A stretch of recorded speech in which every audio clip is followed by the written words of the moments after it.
Hello and welcome to In Conversation with the One Hour Mentor, Anak Desai.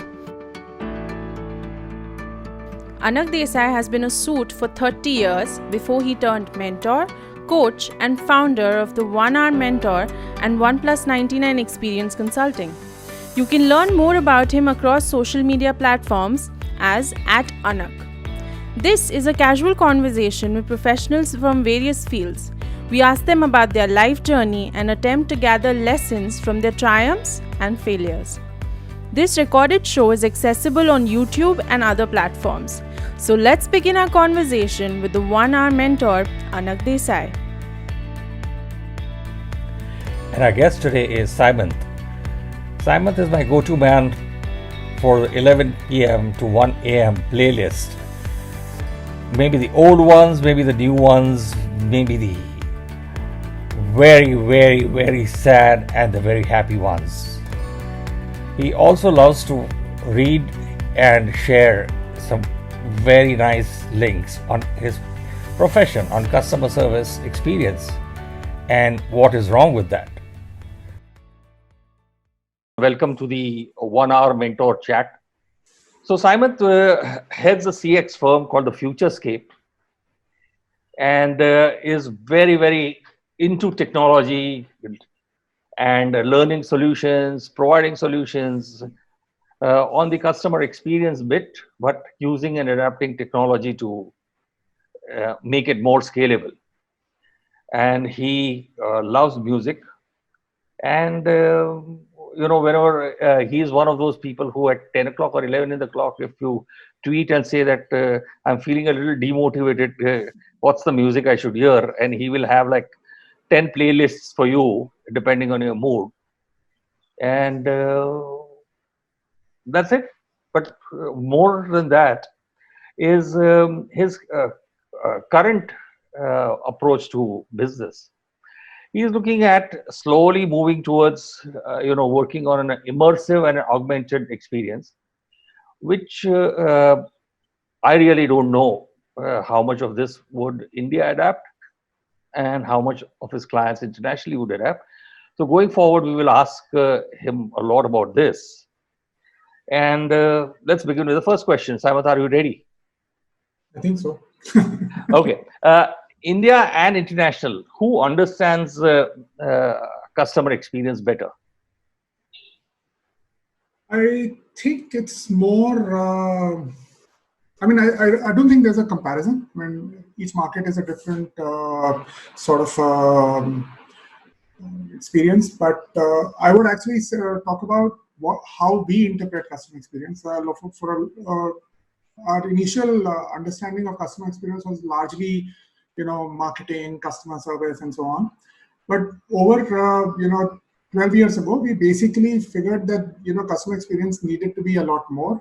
It needed to be more focused on multiple aspects that perhaps were not being looked at. So we focused on actually figuring out things like sustainable packaging, so on and so forth. But then what happened was that we were suddenly looked at as, are you a company that does sustainability or something like that? Our focus was largely customer experience in its multiple facets. And we started this study called India's Top Companies for Sustainability and CSR, largely to look at the data side of how companies, view their operations and different things like that. And, that gave us the basic premise of sustainable experience transformation and, how services need to be sustainable in terms of their multiple facets and also the customer side of it.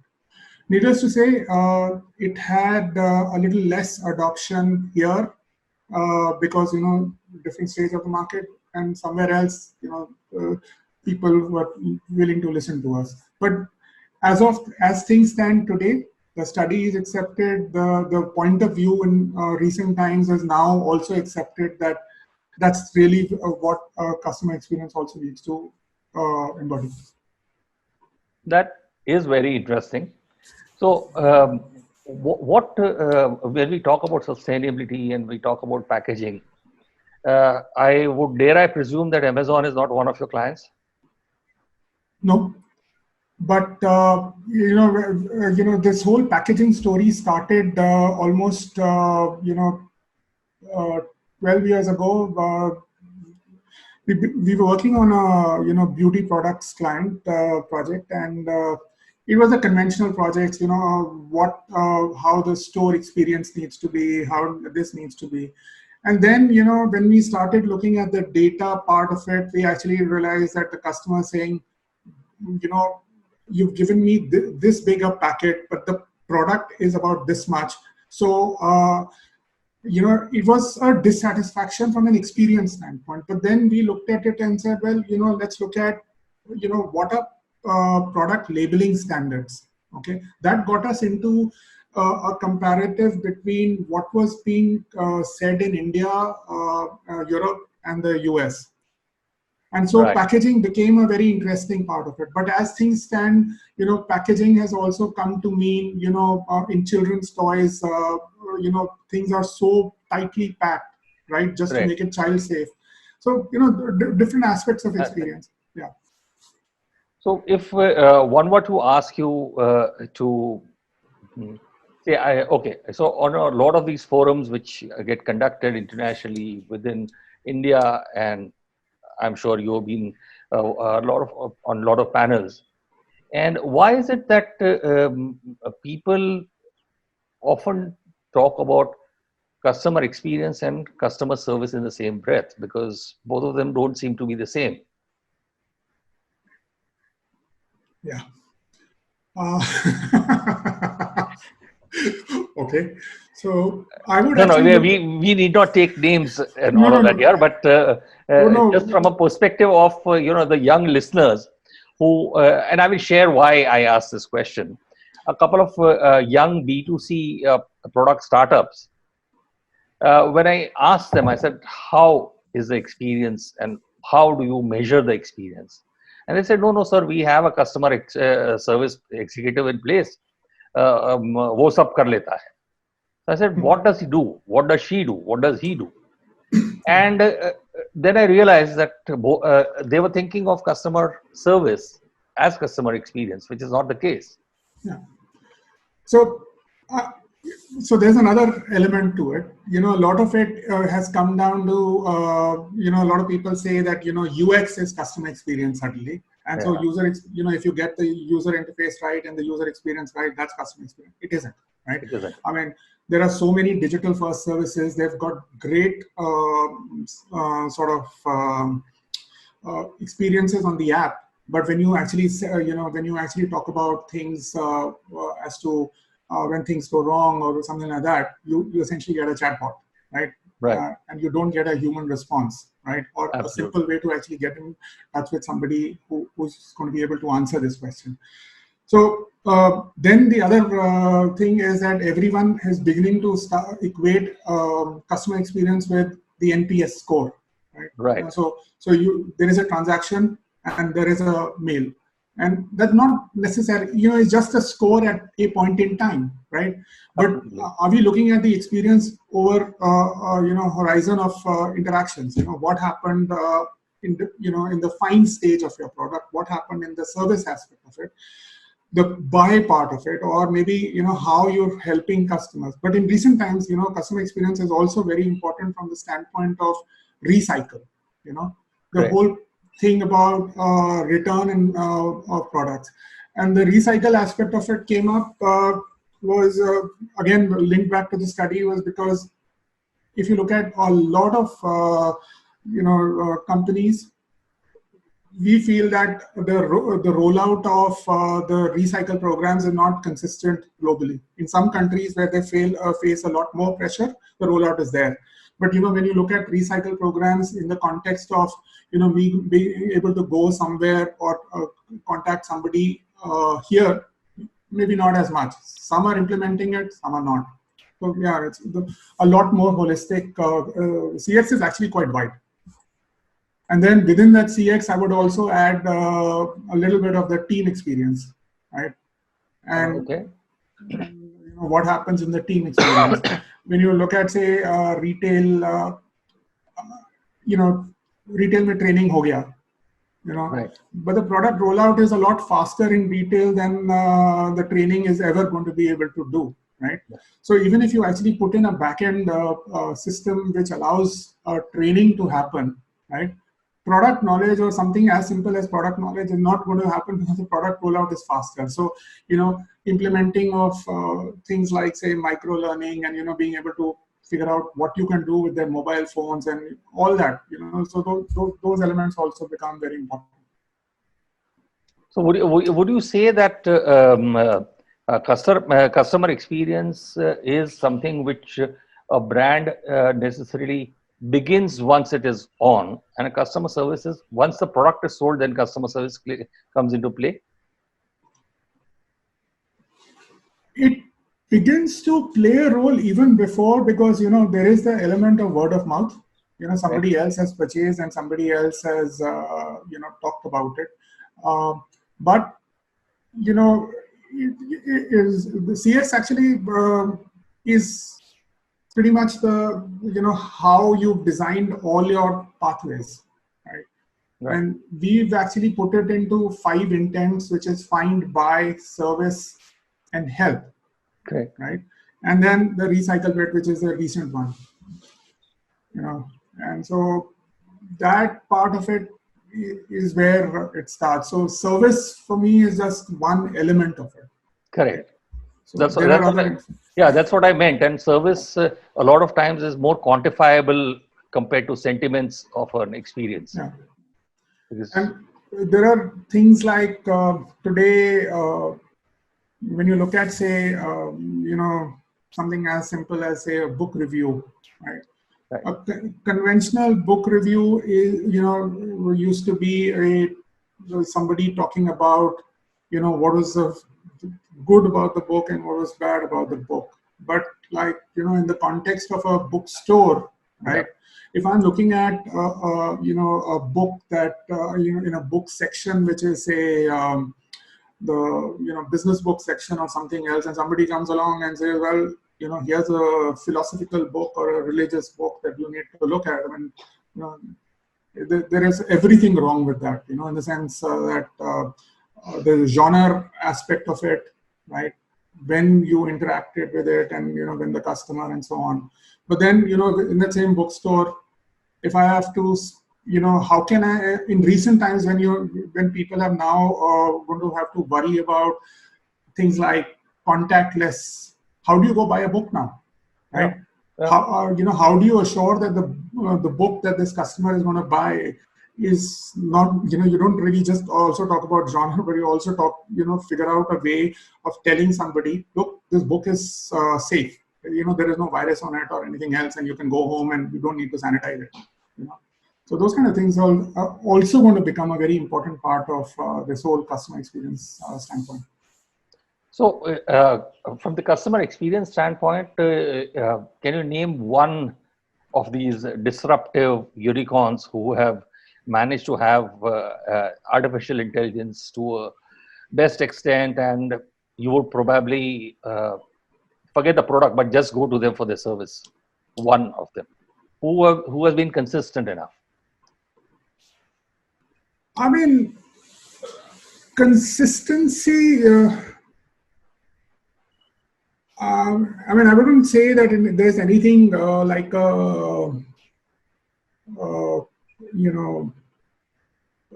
technology-driven thing. It's more like, again, goes back to basic product. In recent times, I mean, I think the most useful app that I have is possibly Milk Basket. It's local to Gurgaon, and you can get the products that they're able to deliver something, right?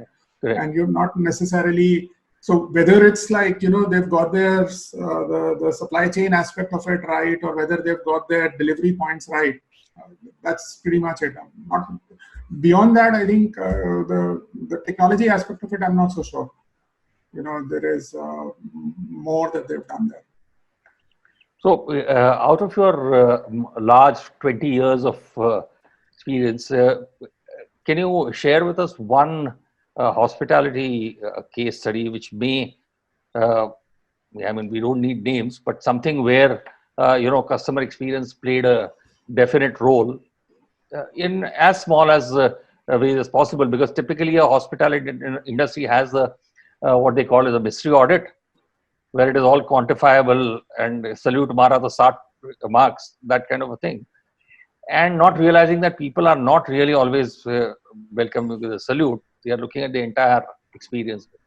So somebody you can think of, or maybe not even a case study, but somewhere you are. Maybe I can share my experience with you when we went to the what was that, Delhi Gymkhana. We went for lunch. Yeah, the Delhi Golf, the clubhouse. The clubhouse. Yeah, now, to me, they went beyond what I was expecting. I mean, I did not make a complaint. I just pointed it out to them. And without asking questions, they replaced it. They gave us a free dessert. They waived off the money. Now, either one of them would be normally an okay kind of a principle. But if tomorrow somebody asks me that, okay, Gurgaon mein hai, and where do you want to go? My first top of mind recollection today is, and I've told my wife, I've told 4 other people, saying that, okay, like, they know how to take care of a customer. I don't know whether I was the only one because you were well known them, or they do it with everybody. Probably somebody else can say. But to me, I was completely blown with the kind of approach they did. See, I've had my share of sort of experiences. I remember it was Hyderabad, and my flight was late. I think I landed at some 2 in the morning, right? And it was like, because of bad weather, we'd possibly been already 4 hours late and so on. So by the time I reached the hotel, I was pretty unwell, and I checked in, and 15 minutes later, I had this cup of masala tea, right? I didn't ask for it. I didn't do anything. It was just there. It was just there. And no one asked me anything. Would you like to have anything? Nothing. It was just that masala tea in the morning. I was fine. I asked them what they did with it. Oh, it was just homemade masala tea. It's a chef's recipe. That's all I got to know from it. But it wasn't the chef's recipe. It was the timeliness of it all. Absolutely.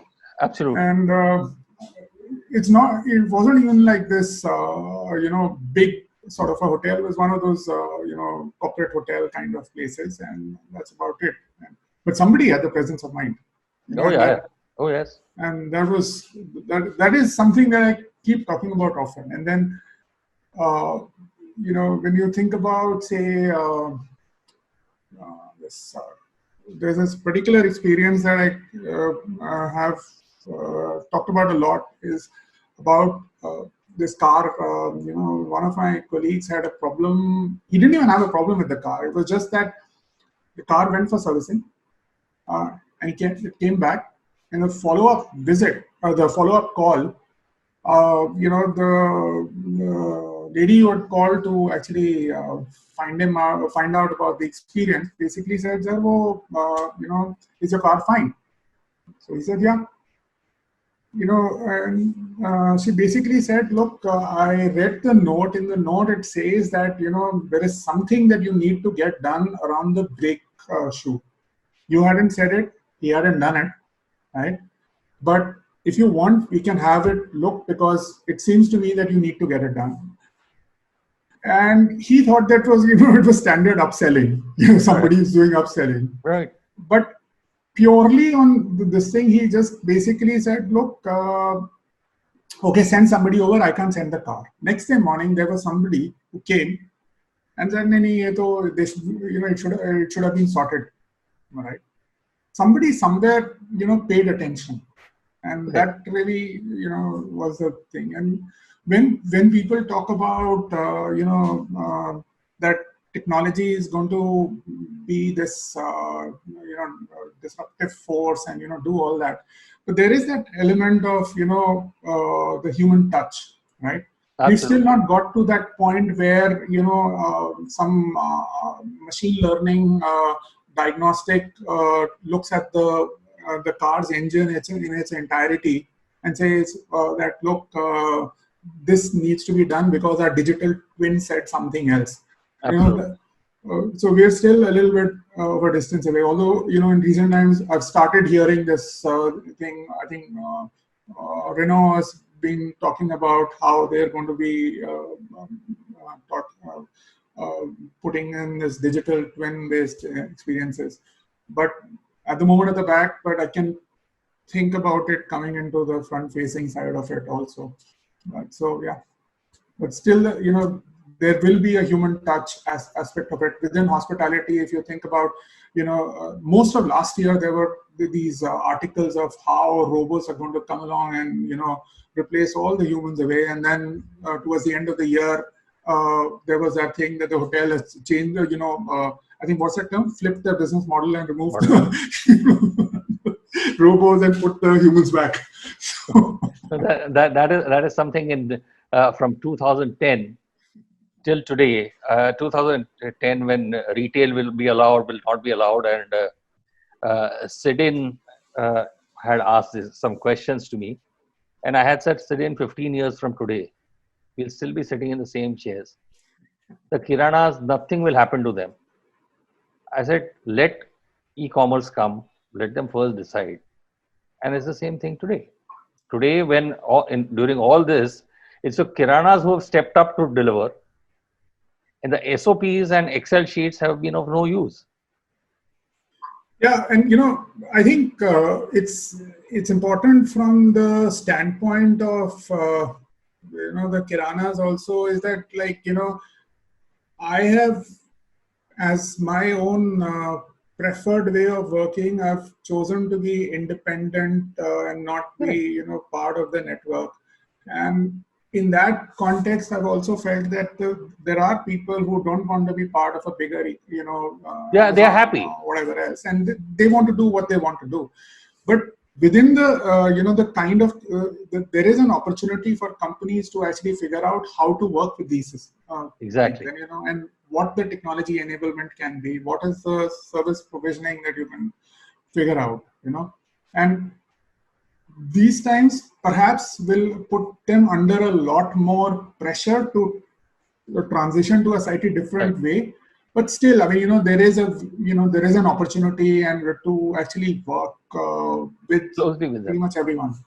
This whole idea of disruption for the sake of disruption, it doesn't make sense. And I think leadership really demands that we take everybody along.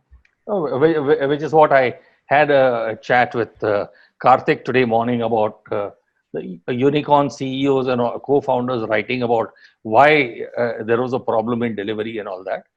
I said, first of all, they have written it too late. 21 days later, if they give an excuse, it's not an excuse.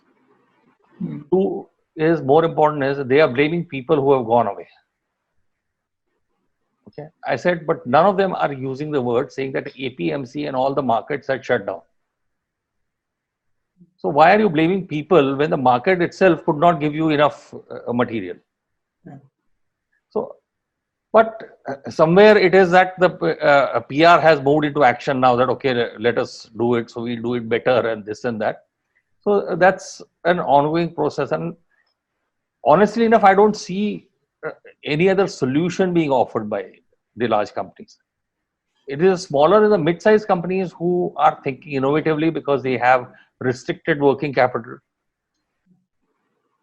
So, see, I think it goes back to that discussion, and that same discussion where we talked about that hotel discussion that we had. Correct. See, the basic point is we've gone for a lot of scale. This whole scale has possibly left the structure weak in different parts of the so-called scale, right? Yeah. There's no strong point anywhere, right? Nope. And that is where the sort of opportunity is for somebody who's more local to say, well, okay, I'm going to strengthen this, carry on with it. And that's very, very true. Because when you look at the products on offer, like for example, this whole work from home, right?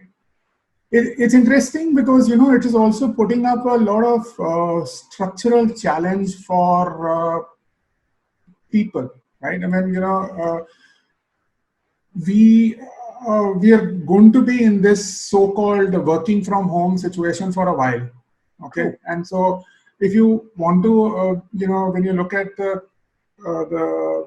computer network, the computer delivery guys, as and when they open, what Yeah. are people going to be ordering, right? Correct. Most probably they'll order webcams, right? Absolutely. And I don't think webcams are going to be available. Absolutely. And so, somebody needs to figure out an innovative way of saying, well, let's figure out what you can do best with what you have available, better lights, whatever else it is. So perhaps that's, so it opens up opportunity for the local player to figure out, how to address it. So,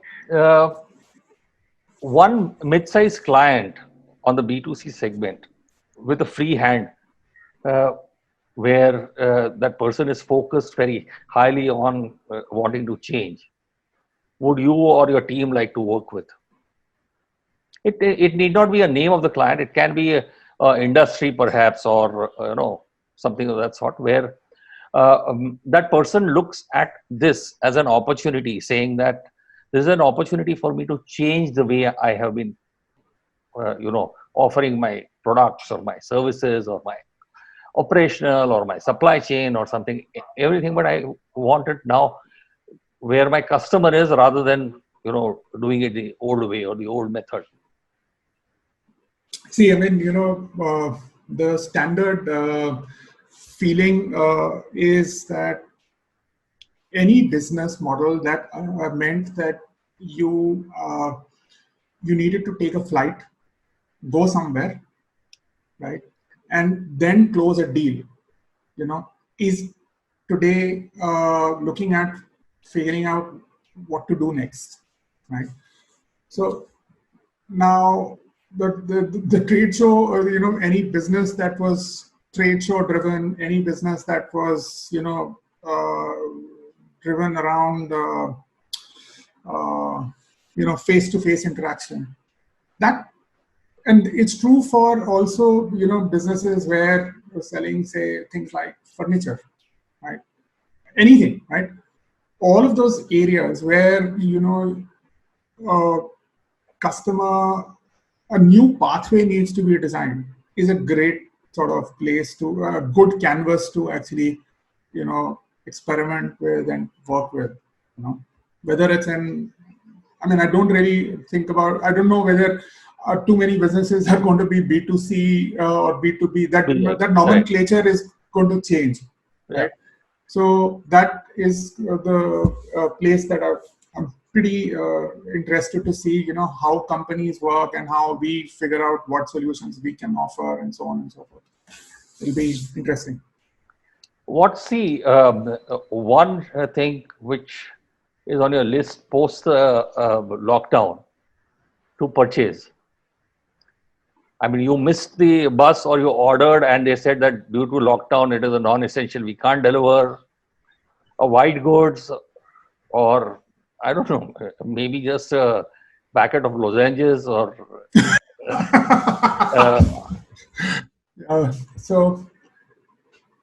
No, because you said a microphone and a camera, a webcam and all that, so which I presume is on top of your mind, because a lot of your team members may say, "Acha, isme theek nahi dikh raha hai, ye karna hai, wo karna hai." That is an ongoing process, I guess. But see, in the immediate aftermath of the lockdown, right?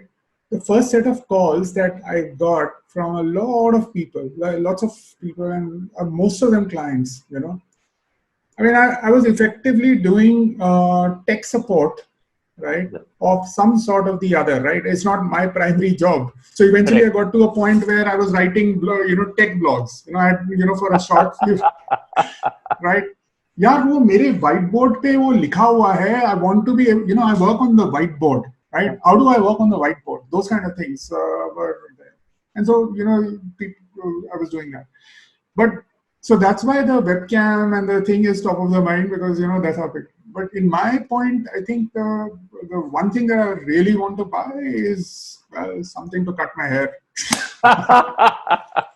Well, very, very welcome. I think the requirement, like with a couple of other people I was talking about, I said, let us, talk to Wall or somebody or Philips and say that, okay, we want 30 of these delivered the first day when it is open, and give us a good rate for it, because there are 30, 40 of us who want to buy the same product.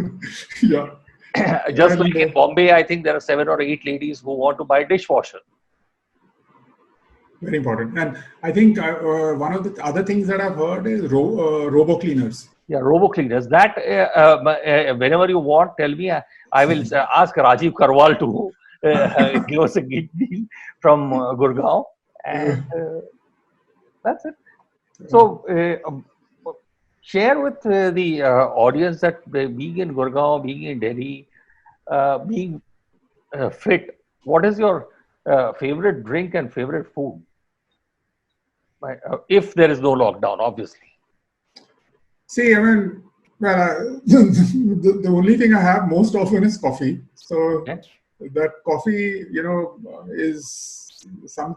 I mean, the one thing that I did, everyone else was buying groceries. I had bought myself coffee, So, I assume that I will need coffee for 2 months.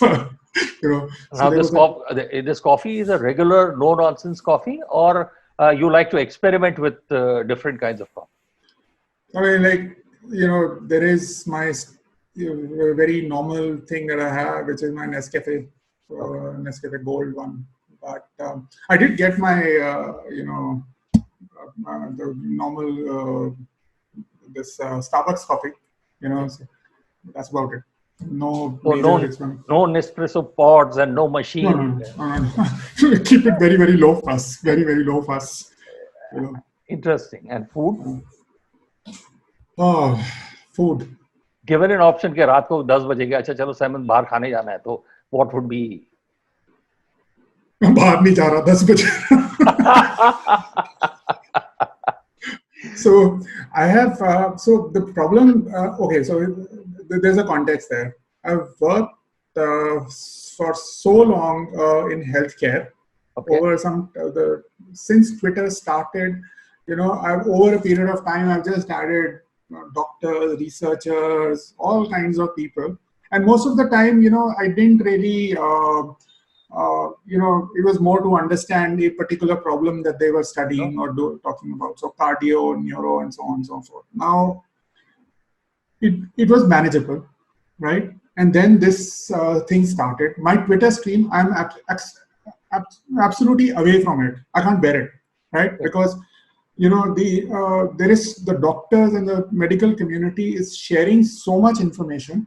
Right. Not that I'm trying to be insensitive or anything. It's just that it is medical, technical information. What happens to the lungs? What happens to the heart? What happens to it? And they sort of, it's their knowledge dissemination network. And I'm the outsider in it. But it's there in my stream because I have about 200 people who are largely just talking about it from a technical standpoint.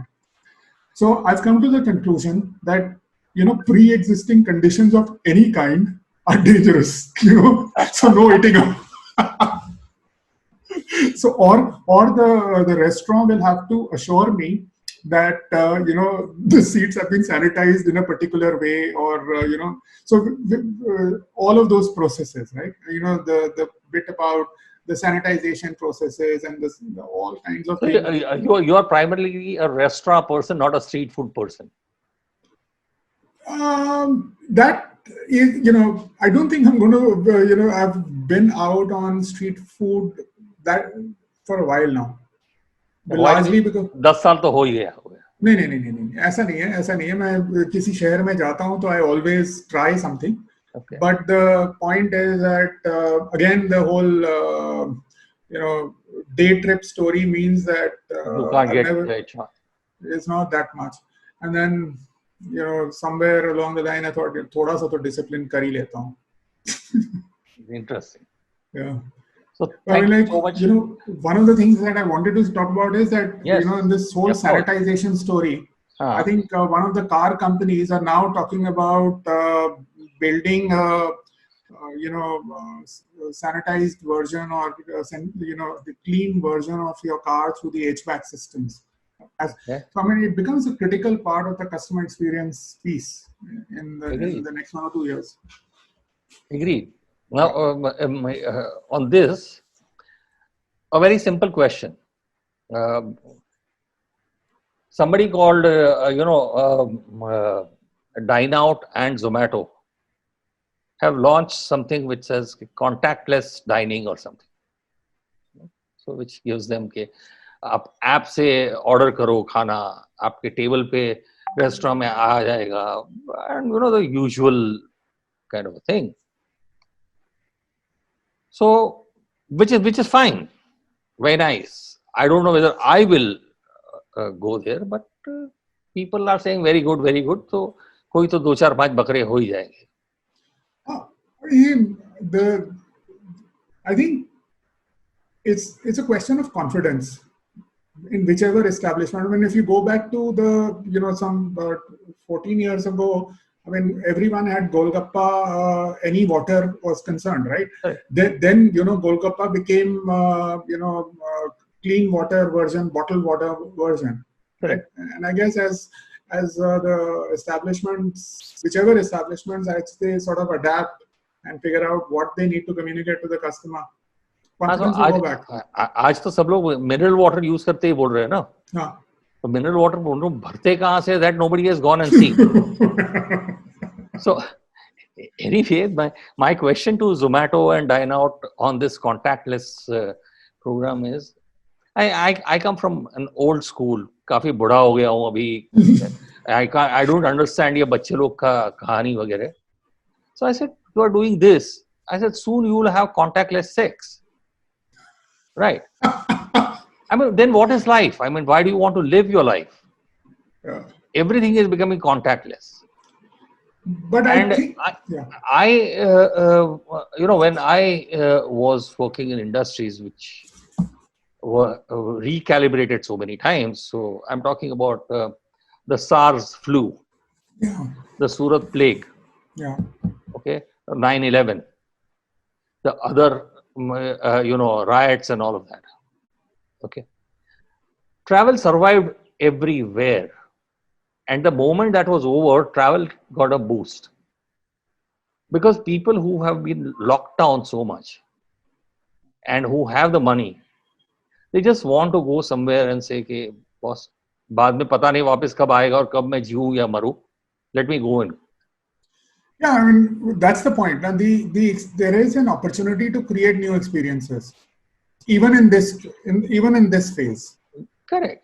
And so that's something that there is a bit of technology, there is a bit of creativity, but definitely it's there. And a lot of removal of pessimism, because every marketer today, to save his job, says 10 ways of beating COVID, and you find that 7 of them are saying that don't take a risk. So मेरा job तो safe हो गया ना?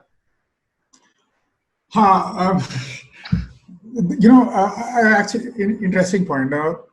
So there is so in the 2008 crisis, right, when the financial crisis happened. I mean, that, like, after the dot-com part of the bust of the late 90s. Okay, this was the next big one. Dot-com bust was exactly 2000. Yeah, 2000. Late 2000. 99 I opened .com, and 2000 it crashed, and then subsequently, the 9/11 happened. In 2011, I joined a travel company. So that is why I said, okay, I know the sequence, and which is why I am trying to figure out that why do every Maharathi keeps wanting to talk negative, and then I realized that यार CYA कर लो अभी, बाद में पता नहीं पगार का क्या होगा. But उसमें I think one of the things that I remember hearing this, there was only one CEO at that point in time that I remember the most. I'm not going to name him, but the thing is, what he said was, this is the time to actually take action. Correct. Right? You know, you might make a mistake. It's okay, but if you don't make that mistake, in any case, you know, you're dead. going on a yeah. Absolutely. So you have to move. You know, and they moved. That particular company, they moved. That was the big sort of thing. Oh yeah. Even now, when I think about some of the immediate things, it's really about the experimentation. Given, you know, there may be a lot more financial constraint this time around, and, you know, a lot of other constraints for everyone. But the thing is, the experimentation cannot stop. Somehow, you know, that experimentation, you know, does the travel company become a learning company? Does the learning company become something else? Whatever it is, you know, that experimentation has to happen. Interesting thoughts. Thank you so much, Hemant, for Thank being you. in the chat. Thank you for calling me here. All the very best, and see you post the COVID. Definitely. Have a great day. You too. Bye. Bye-bye. If you like this episode, like, share, and subscribe to the 1 Hour Mentor, Anak Desai.